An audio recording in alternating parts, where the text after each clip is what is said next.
মুসলিম তো সে যার হাত থেকে, যার হাতের অনিষ্ট, মুখের অনিষ্ট থেকে তার আশেপাশের ভাইয়েরা নিরাপদে থাকে, সে হচ্ছে মুসলিম। তার মানে আপনার হাত দিয়ে, আপনার কথা দিয়ে, আপনার কাজ দিয়ে আপনি আশেপাশের কাউকে যদি কষ্ট দেন, আপনি মুসলিম হতে পারবেন?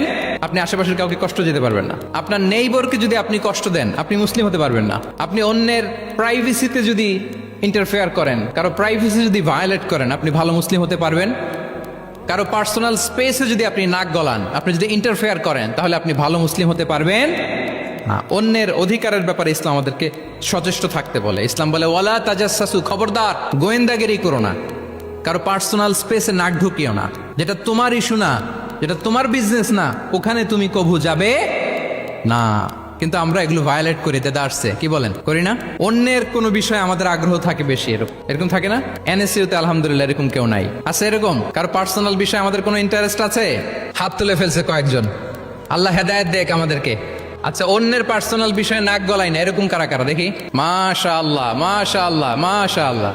ঠিক আছে, হাত নামান। তাহলে অন্যের পার্সোনাল ইস্যুতে আমরা আজকে থেকে নাক গলাবো, আমরা ভুল করে ফেলি। ইনশাল্লাহ আমরা এমনটা করব না।